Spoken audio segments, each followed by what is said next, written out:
Hi guys, this is Victoria Shakespeare. I've just done this video, a short video to teach you how to teach lessons on Zoom or on Skype or whatever application you decide. So I know at the moment all of us are really concerned about what's happening with our teaching careers. Certainly for now we'll be teaching online hopefully. So here's some tips that I hope will help you. Please bear with me. I'm not an IT programmer, I'm a teacher, so I can't say my strength is in technology. Okay, the first thing we need to consider is preparation, obviously.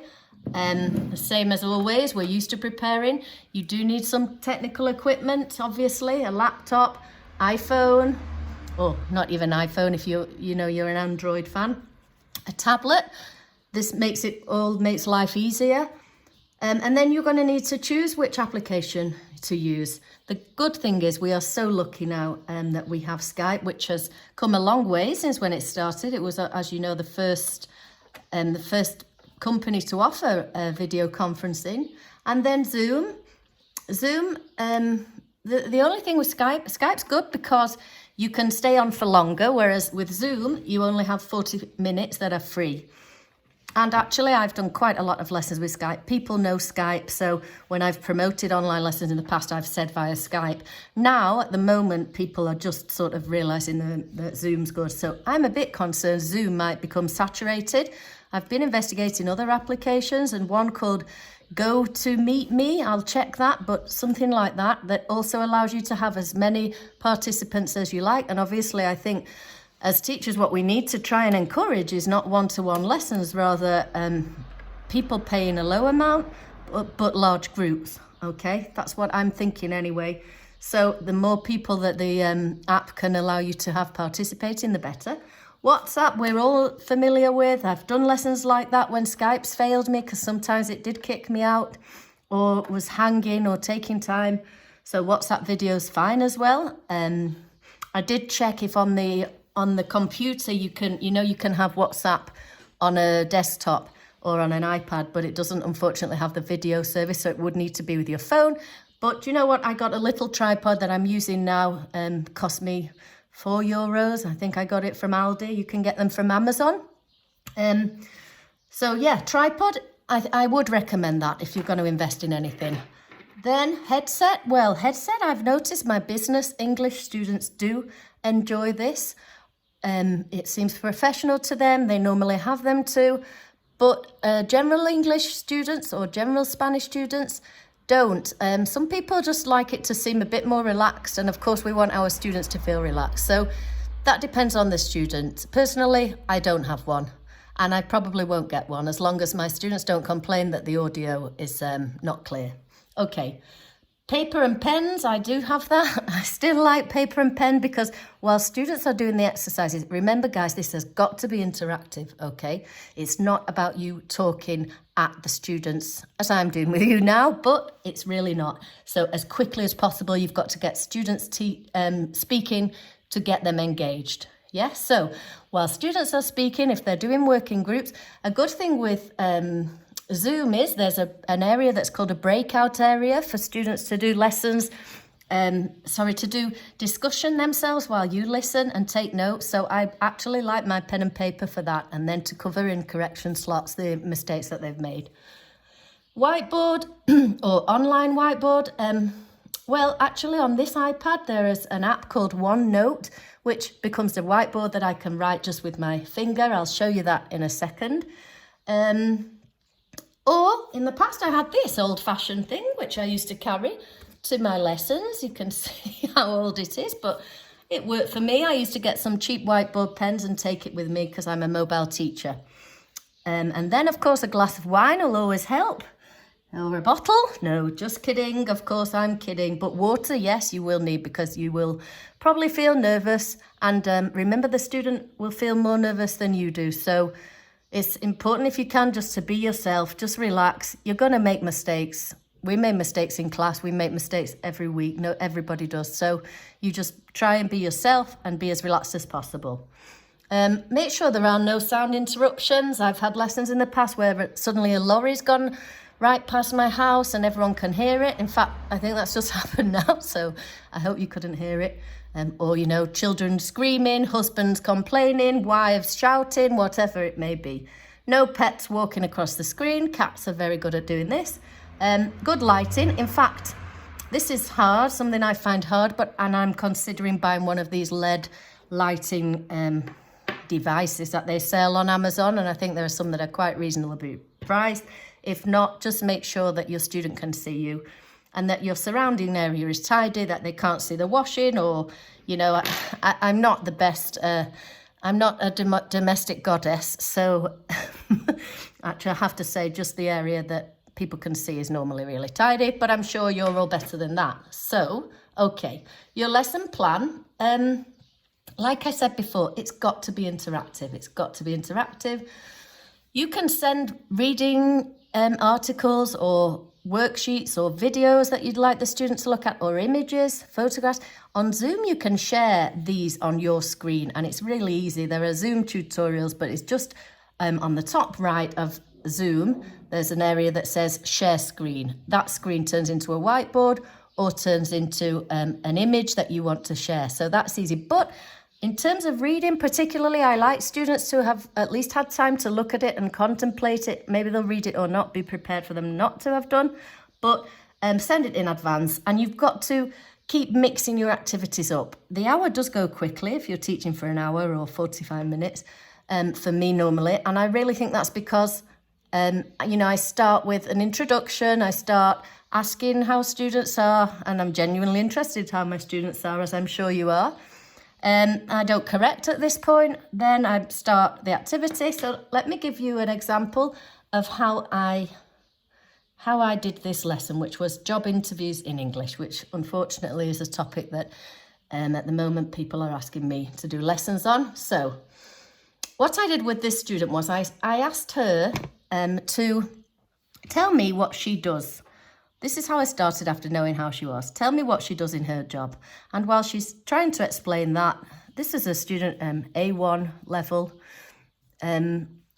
really lacking in self-confidence, but does know some English.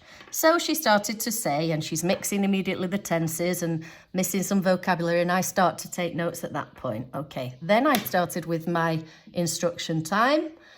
And I told her that the grammar must be correct that she is using, because in level tests for companies, for adults or exams, it's grammar that's got to be right. You can't be mixing it up. So in this case, it was the present tenses. So I asked her immediately. So I never, even in instruction, I never just sit there talking. Please don't do that, even if you're nervous and you just want to talk.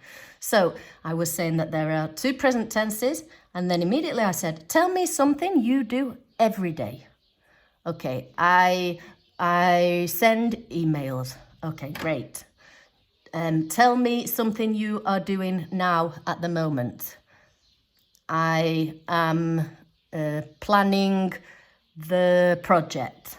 Okay, so I showed these examples. I organise meetings, simple. Or I am working on a plan. At this point, I don't start bombarding of the theory behind it, just showing the examples. Showing the examples, stopping and giving her time to understand that. And then said, okay, let's practice. Remembering that her vocabulary was limited to be able to talk about this. So I did put useful verbs. I gave her these useful verbs. Some of them were new. I first asked her to look at them and explain to me if she understood all of them. And I gave some other examples to help. Okay. Then asked her 3 more verbs. And using this, you can see it's simple. There's not too much information on the slide. Please don't fill your slides. Something like this is enough. And asked her to tell me one of these she does every day. One of these she's doing at the moment. One of these she does every year. One of these she's not doing at the moment. To make sure that she knows how to say the sentences in the negative and also to ask questions with them. Okay. Just going back.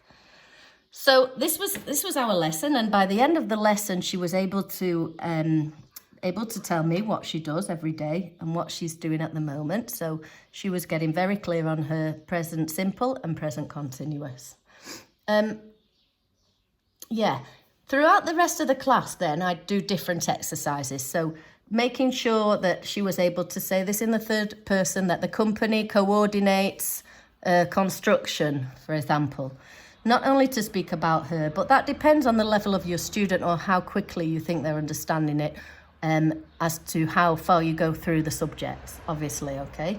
And then I did a correction slot of the notes that I was jotting down to make sure that she was okay with them, then asked her to repeat it, and then try to mix it up with different activities. For example, a role play, now I'm your boss and I'm asking you what you are doing at the moment. You can play different games as well, the same as you do in class, to make people feel more relaxed. But for example, word association is quite good, but I do think that really, just asking how they are, showing genuine interest in their lives, especially at the moment, will help people relax. Okay, before the end, make sure you give enough time to ask if they've understood it. You'll need to include an activity to check their understanding. Keeping your teacher talking time down. And then I'd also advise you to plan and schedule your next lesson now, when they're feeling accomplished, they're feeling that they've learned quite a lot.